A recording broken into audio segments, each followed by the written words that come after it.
to pay her bills, take care of her, whatever.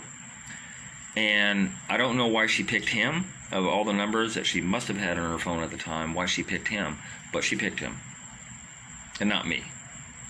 And now that I look back on our text thread from 2017, she had said something on one of the texts about how you're not my type. Like me. She's talking about me. I'm not her type. And I don't know what that means, really. I don't know if it's because I'm old, or if I'm white. I don't know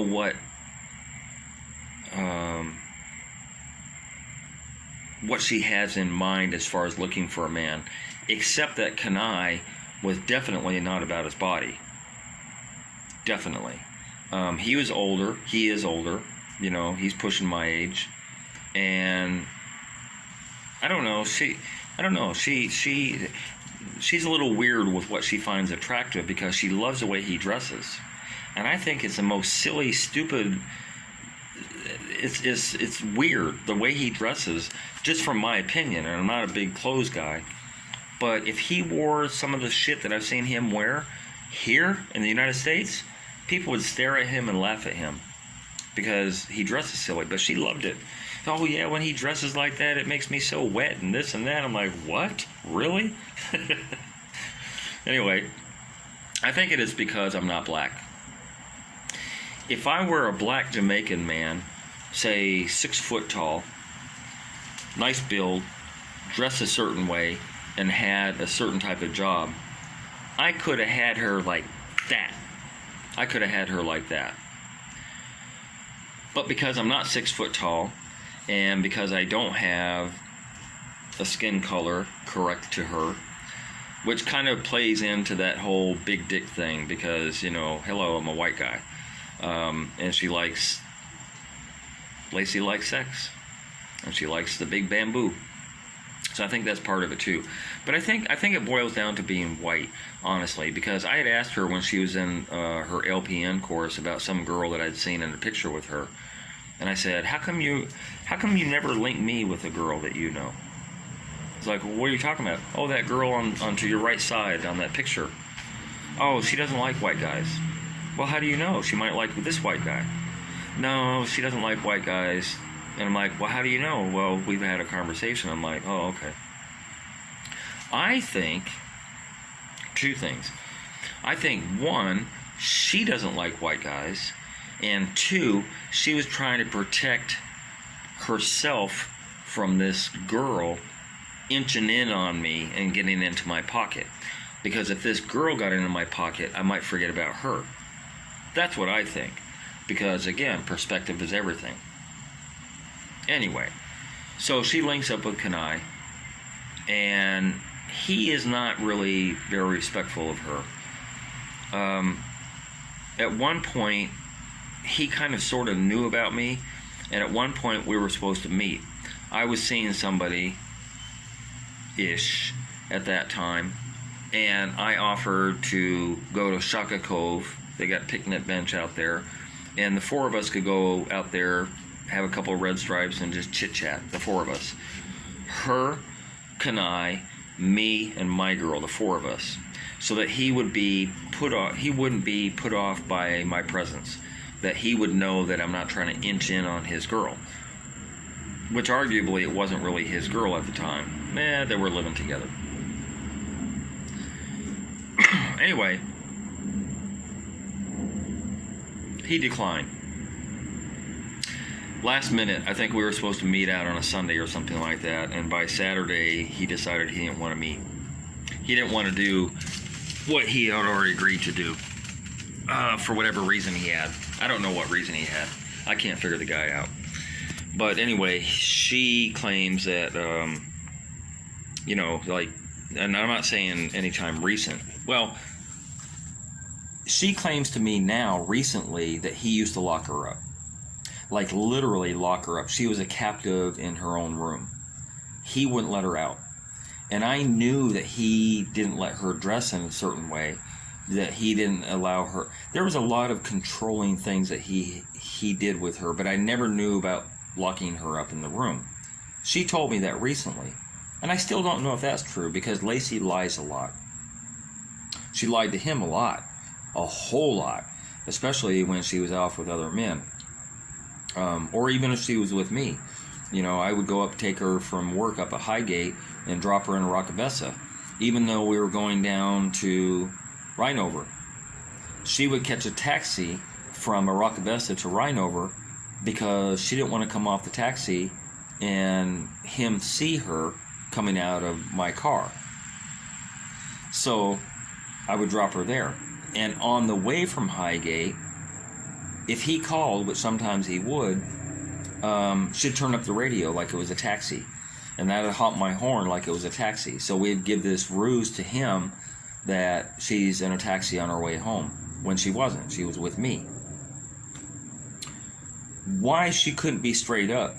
And since he knew about me, why couldn't she be straight up and just have the respect to give me, to say, hey, I've known Bobby before you, and he's just a friend, and I'm with him now. Like, I don't know, you know, that's another character flaw that she has. She's not respectful to me.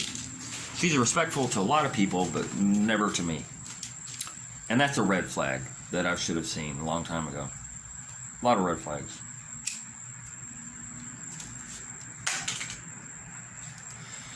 But yeah, I'm not really sure how to analyze all that stuff. And I'm not going to try, because it doesn't make any sense to try.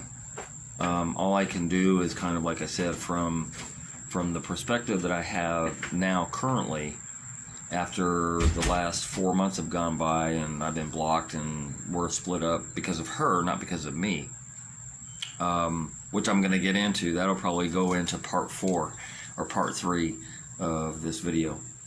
But yeah, that was a tough time with trying to juggle around him. You know, the times that we would have together were few and far between. It would be going up to work and picking her up from work. It would be going on her lunch break. It would be on a weekend when she would say that, you know, to Kenai that she's going to go up by her mom's. And then sometimes I'd go up to her mom's to go see her. Sometimes we'd spend time together. You know, like, it was always up to her when we would see each other, how long we would see each other, and where we would see each other. Very, very controlling, that girl is, of everything in her life. So I know a lot of people on TikTok said, oh, you're the narcissist, you're the controlling one. No. That girl can never be controlled by me. By Kenai, all day long and twice on Sunday. But by me, she couldn't be controlled by me. Little tidbits along the way that I'm going to tell stories of. She told me at one time that when she was at agricultural school, she had a project to do, some type of paper that was very, very important, you know, that accounted for a lot of her grade. And she needed to get this report done, and she was stressed out about it, and she didn't have a laptop. And so she ended up borrowing a laptop from this other boy that was in her college and had to sleep with him in order to use his laptop. And I'm like, wow, that's sad. And I think a couple months later, my next trip down, I brought her a laptop. It wasn't a really high-end, expensive laptop, but it was a laptop nevertheless. And I gave it to her. And when I gave it to her, I said, here, now you never have to sleep with nobody to use the laptop again. When I look back on it now, I almost think that that was a lie. That because she's a puppet master, because she's a narcissist, and narcissists use the empath, the person who has empathy, to control them in their actions. I think that's what she did with me. I think she told me that story. I think that story was a lie in order for me to do something proactive, feel sorry for her, and do something for her, which I did. I got her laptop.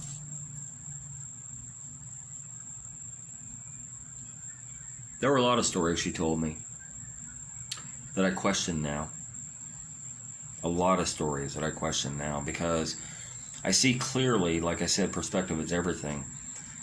But moving on from there, there were certain things that I would do for her that you know, like I said on my TikTok videos, many times she wouldn't ask for something.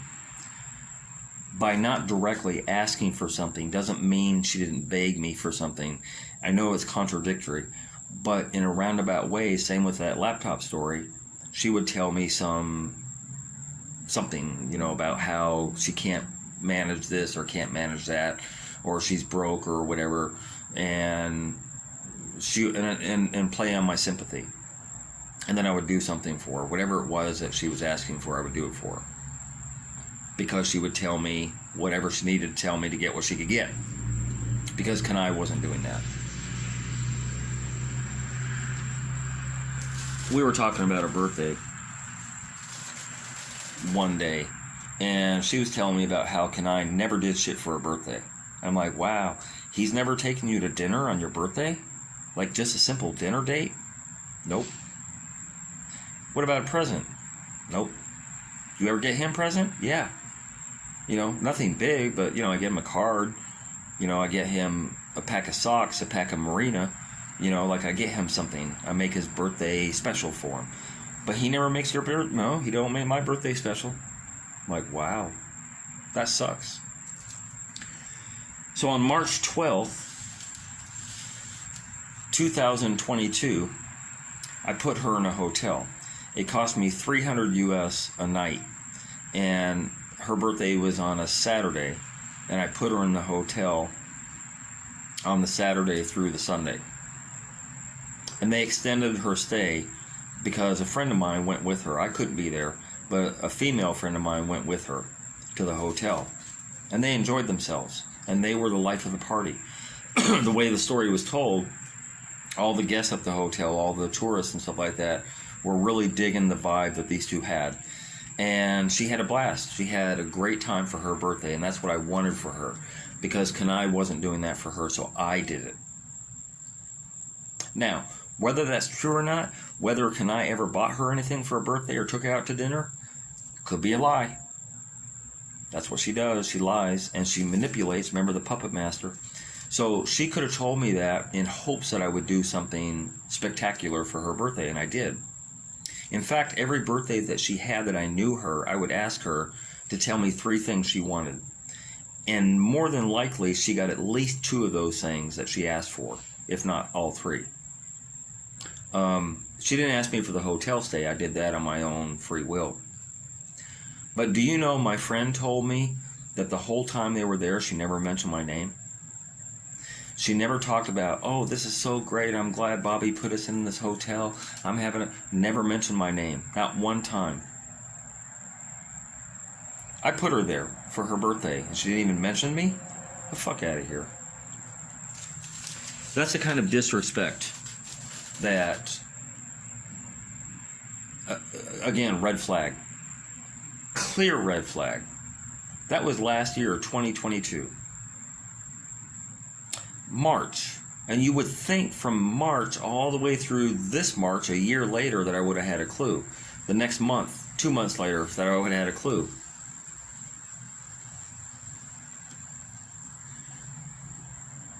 I cared for her a lot. I cared about her well-being. I cared about her mental health when she was with Kanai because of the stories that she told me. I cared about her safety. I cared about her education. I cared everything about her. She's one of a kind.